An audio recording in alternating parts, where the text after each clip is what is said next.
Et bonjour à tous, on se retrouve aujourd'hui pour une nouvelle vidéo pour faire le suivi de mon portefeuille boursier.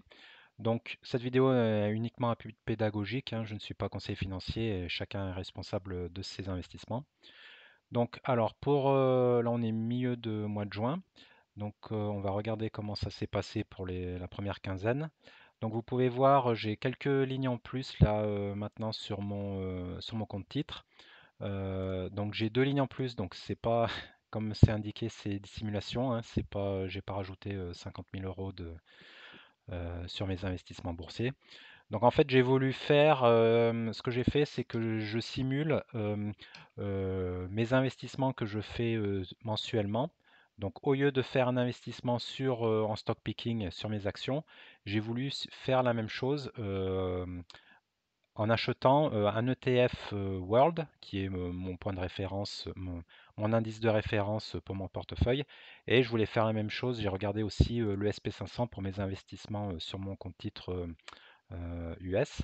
Parce que quand je fais quand je compare la performance de mon portefeuille dans la section performance, je me compare avec un ETF comme si j'avais investi l'ensemble de mon portefeuille au début de la période. Donc évidemment, c'est pas ce qui se passe dans la réalité, puisque moi je fais des investissements tous les mois, j'investis une partie de mon salaire mensuellement, et du coup ça impacte aussi la vraie performance de l'indice, du benchmark que j'utilise. Du coup voilà, en faisant ça, ça me permet d'avoir ensuite dans la section titres, d'avoir la performance comme si j'investissais tout en ETF en comparaison de mon stock picking. Donc ça, c'est pour ça que j'ai ces deux nouvelles lignes. Et puis, j'ai maintenant une ligne compte titre Europe. Donc j'ai ouvert un compte titre sur DeGiro, le broker DeGiro. Euh, le but, ça va être d'utiliser ce compte pour faire mes investissements donc sur les actions européennes et je pense françaises. Parce qu'aujourd'hui, j'ai ouvert mon PEA donc quand j'habitais encore en France avec une banque dont les frais sont quand même assez élevés. Et du coup, c'est un peu embêtant, ça m'embête de continuer sur ce PEA. Donc potentiellement, je vais continuer à acheter mes actions françaises sur le compte titre, même si évidemment fiscalement, ce sera quand même moins intéressant que PEA. Donc je vais voir. Je n'ai pas encore décidé exactement quel est le mieux entre les deux. En tout cas, voilà, j'ai ouvert une nouvelle ligne, donc un nouveau compte titre pour la partie Europe. Et également, donc ce mois-ci, j'ai commencé à investir sur un ETF. Je regardais cet ETF depuis un moment. J'aime bien cette famille d'ETF donc qui s'appelle All World. Parce qu'en fait, c'est des ETF qui permettent d'investir vraiment sur le monde entier. Donc, que ce soit pays développés ou émergents, donc avec un seul ETF. Et du coup, donc c'est la famille All World, à la différence des ETF, donc par exemple MSCI World, qui est finalement pas bien nommé puisque c'est uniquement des investissements sur les pays développés. Tandis que pour cette famille d'ETF, en fait, donc on va investir évidemment sur les États-Unis. Donc États-Unis, Europe, Australie, Japon. Et puis donc les pays émergents, on va avoir Chine, Inde principalement. On a aussi investissement sur Taïwan, hein. Aujourd'hui, sur cet ETF, dans le top 10 des actions, donc c'est majoritairement des actions US. Et puis on a TSMC, donc la compagnie taïwanaise de semi-conducteurs. Donc je vais commencer à investir sur cet ETF là que je regardais depuis un moment.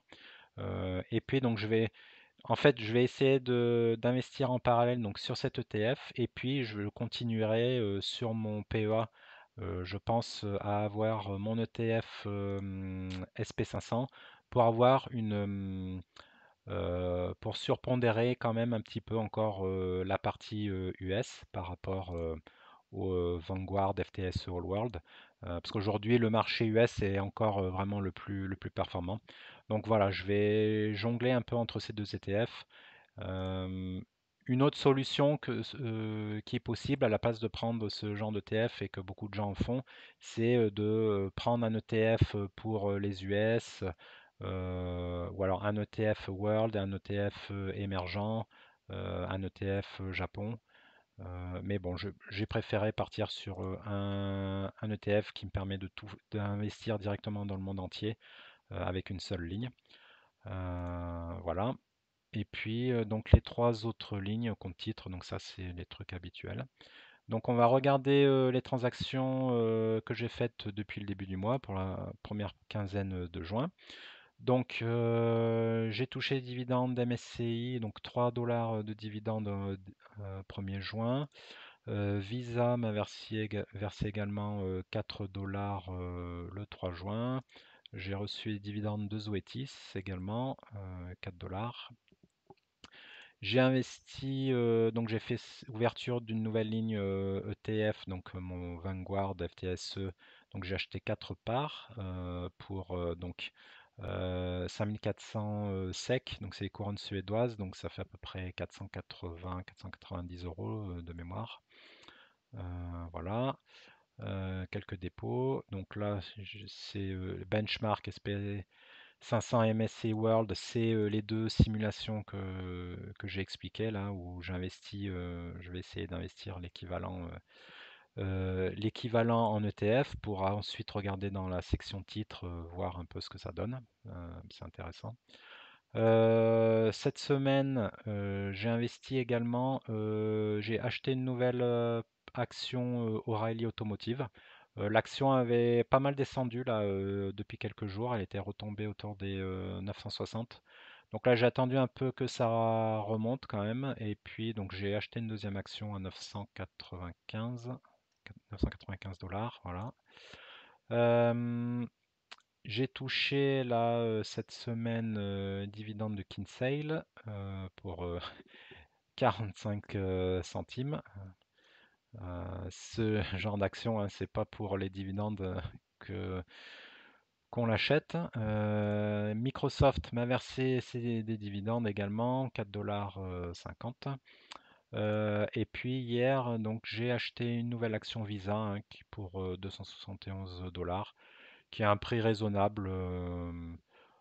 Actuellement, voilà, on redescend tranquillement sur la moyenne mobile de 100. On va voir si elle la touche ou si elle remonte. Potentiellement, je renforcerai encore un peu la ligne cette fin de mois en fonction de comment ça va évoluer des autres opportunités. Et puis j'ai acheté une nouvelle action Kinsale aussi, parce que l'action a un peu baissé, donc pour 380 dollars. Et puis également hier, j'ai décidé de vendre ma ligne Zoetis, ma ligne complète, donc pour donc 11 actions pour un total de 1800 dollars. Elle était revenue au niveau de mon prix de revient, là. Donc je crois que sur l'opération j'ai dû gagner 5 dollars, alors sans les dividendes. Euh, Pourquoi j'ai vendu?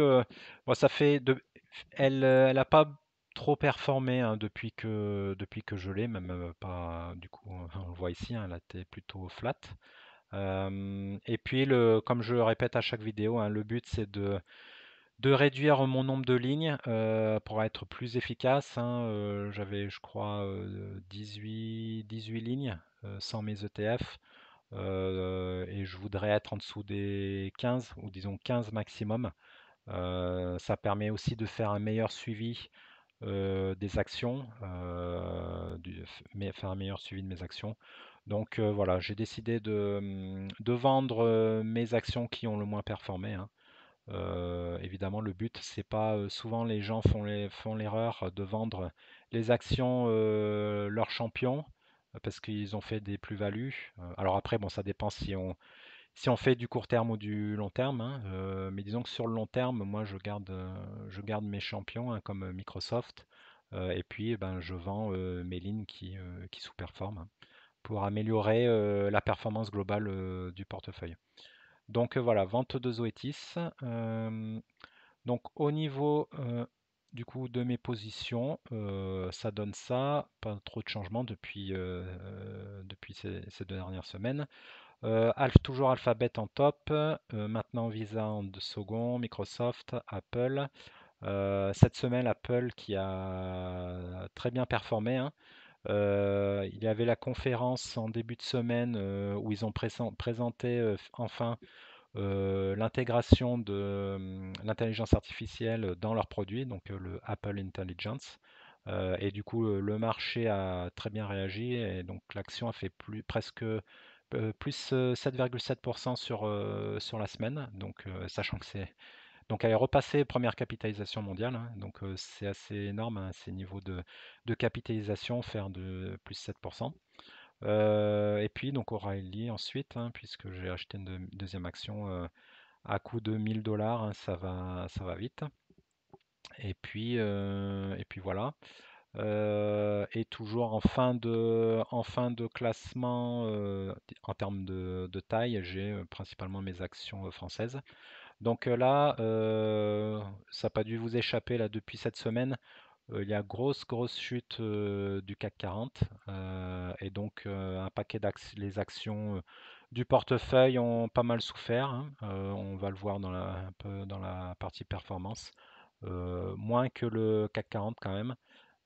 C'est l'intérêt d'avoir des actions principalement de qualité, hein. C'est-à-dire qu'au niveau lorsqu'il y a des baisses, le but c'est que les baisses soient plus faibles que ce que fait le marché au global. Donc au final, vu l'évolution du CAC 40 et des actions de l'indice, on va potentiellement avoir des bonnes opportunités qui vont arriver sur ma partie PEA.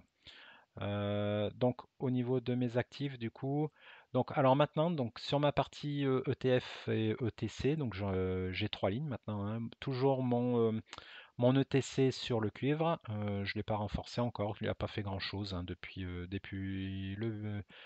le début du mois, il ne s'est pas passé grand-chose, il tourne autour des 38-39 euros. Mon Vanguard FTSE, qui n'a pas fait grand-chose, hein, je l'ai acheté la semaine dernière. Le Lixor, qui est toujours une excellente performance, hein, sur le SP500, hein, qui carbure. Au niveau de mes actions, du coup, dans le flop donc Dassault Systèmes, depuis le début de semaine, il a continué à bien plonger, hein.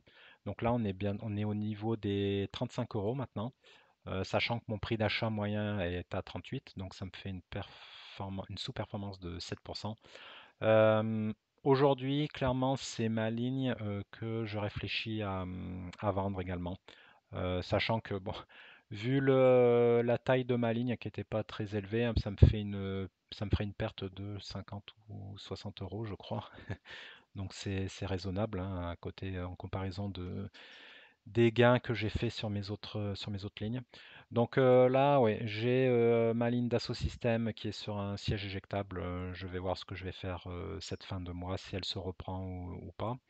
Euh, Ma ligne Kinsale, où il se passe pas grand-chose pour l'instant, hein. Je l'ai renforcé hier, comme je l'ai dit. Je tourne autour, ouais, de 0% de performance. MSCI également. Donc ça, c'est mes trois lignes que j'ai achetées il y a moins d'un mois, hein, si vous vous rappelez. Kinsale, MSCI, donc pareil, qui tourne autour des 400, ouais, 480, 490 $. Ça fluctue. Mon O'Reilly, automotive, que j'ai déjà montré. Et puis ensuite, donc LVMH qui a pas mal baissé cette semaine, évidemment. On va voir, on commence à arriver sur des zones très intéressantes, enfin une première zone intéressante, autour des 700, 710 euros. On va voir comment ça se passe la semaine qui arrive, ou plutôt je devrais dire sur les 2 semaines qui arrivent, par rapport aux résultats des élections. Possiblement, je referai un achat d'une ou deux actions en fonction de comment ça évolue. Au niveau de Visa, donc là, pas grand chose, comme je l'ai dit, on se rapproche tranquillement de la moyenne mobile 200. L'Oréal, celle-là, je la guette. Donc elle a un peu baissé cette semaine, hein, évidemment. Celle-là, j'aimerais beaucoup la renforcer, vu que c'est vraiment une des meilleures actions du CAC 40, une excellente action qualité. Celle-là, dès que possible, je vais essayer vraiment de la renforcer, c'est ma priorité. Automatic Data Processing, rien de spécial. On arrive à la moyenne mobile, ouais. 240. Celle-là, j'hésite. Également, ça fait un moment que je ne l'ai pas renforcé. Je vais voir ce que je fais. Parce que du coup, comme j'ai vendu ma ligne Zoetis, maintenant j'ai un peu de liquidité sur mon compte titre US. Là, j'ai à peu près 1300 $ à investir. Donc j'attends patiemment pour voir comment évoluent les choses. Donc potentiellement ADP, peut-être un renforcement. Total Energy évidemment aussi. Là on se rapproche d'une zone des 60 euros là qui est très intéressante. Donc moi j'ai un prix moyen à 56 euros. Je vais voir ce que je fais. Donc ça fait pas mal d'actions françaises potentiellement, comme je l'ai dit, qui arrivent sur des zones intéressantes. Donc bon, je ne pourrai pas renforcer toutes mes lignes, hein. Mais bon, on va voir ce qu'on va faire. Air Liquide, la perf a bien baissé parce qu'il y a eu cette semaine le split. Alors, à peu près tous les 2 ans, généralement, il y a une action gratuite pour les gens qui ont 10 actions. Mais en fait, bon, l'action gratuite, en fait, c'est juste un split de 10 à 11 actions. Et moi, en fait, comme je n'ai qu'une action, ben, finalement, ça m'a fait une baisse de ma performance, hein, clair. Donc, on voit d'ailleurs ici le split, je crois que c'était lundi. Euh, donc, ça m'a fait une baisse, ouais, une baisse de performance. Donc, je vais voir aussi celle-là, si en fonction de son évolution, je vais peut-être enfin la renforcer. Ça fait au bout d'un an et demi. Alphabet qui continue à très bien performer, c'est aujourd'hui ma plus grosse ligne. Apple du coup là avec le plus 7,7% de cette semaine, elle est revenue dans mon top 3, hein, de mes actions. Performance de 27, plus 27%. On a toujours Microsoft qui continue à bien performer. Et puis Schneider qui a pris un petit coup sur la tête aussi, hein, comme le reste du 440. Celle-là également, si elle revient vers les 200, je pense que je vais la renforcer. Euh, donc voilà, on va voir vraiment côté 440 ces 2 prochaines semaines là, courant juin, on va suivre ça de très près. Au niveau ensuite du coup, ouais, au niveau des titres, juste je peux montrer. Du coup mes deux simulations, la SP500 et MSCI World. Donc si j'avais l'ensemble de mon portefeuille investi donc en MSCI World, ça me ferait une performance à peu près de 20%. Et puis, donc en faisant mes investissements régulièrement tous les mois, et si j'avais investi mon compte titre US sur l'SP500 uniquement, ça me ferait une performance de 23, presque 24%. Donc évidemment, des excellentes performances, hein, c'est vraiment c'est l'avantage, hein, d'être sur le marché complet, hein. Il n'y a pas de question à se poser.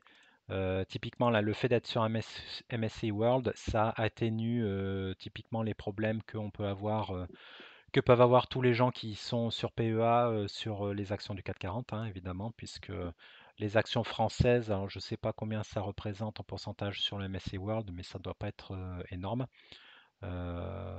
Et du coup, c'est pour ça, on va regarder les performances, c'est très intéressant. Donc, pour le mois de juin, au niveau du portefeuille, 1,9% pour mon portefeuille. Le MSCI World est à 3,7, hein, donc excellente performance du MSCI World ce mois-ci, enfin pour la première quinzaine de juin. Le compte titre US est à 3,5 de mon côté, le SP500 à 4,5. Et le PEA, évidemment, cette semaine, énorme perte à moins 4, énorme baisse à moins 4,9 et l'indice, c'est encore pire, moins 6,1. Donc c'est ce que je disais. Le fait d'être sur des actions qualité, le but c'est vraiment là c'est ce qui est difficile à voir parce que ça fait Depuis un an et demi que le marché est haussier, donc évidemment, euh, n'est pas, typiquement dans mon cas n'étant pas sur Nvidia, je capte pas toute la hausse. Mais le but, c'est dans les phases de marché baissier, c'est de baisser moins vite, moins fort que l'indice. C'est vraiment le point critique à essayer d'avoir avec son portefeuille. Donc là, bah, pour l'instant, c'est ce qui se passe, hein, moins 6,1 ouais, pour le référence. Donc on va voir, on va voir si ça continue comme ça sur le reste du mois de juin ou pas. C'est quand même un sacré baisse. Euh, Malgré ça, bon, ça, on est à maintenant en gain de 3200 € suite aux investissements. Donc plus depuis le début du mois, ça me fait plus 500 € de gain, de plus-value. Donc bon, c'est pas mal. Donc on va voir, voilà, on va voir comment évolue le reste du mois. Ça risque de tanguer pas mal. On risque d'avoir pas mal d'opportunités sur le CAC 40. Donc je vais guetter ça sur mes actions. Alors en priorité, donc aujourd'hui, donc comme je l'ai dit, Dassault, potentiellement je vais la vendre, surtout si j'ai besoin de liquidité pour renforcer mes autres lignes parce qu'elles auront encore bien baissé. En même temps que le CAC 40. Donc potentiellement cette ligne-là, elle va sauter. Et ensuite, donc LVMH, L'Oréal, Total, Air Liquide, Schneider. J'aimerais bien renforcer en priorité euh, L'Oréal, Schneider. Et puis ensuite, ben, on verra avec LVMH et Air Liquide comment ça évolue. Voilà, j'espère que cette vidéo vous a plu. Je vous souhaite de bons investissements et à bientôt. Au revoir.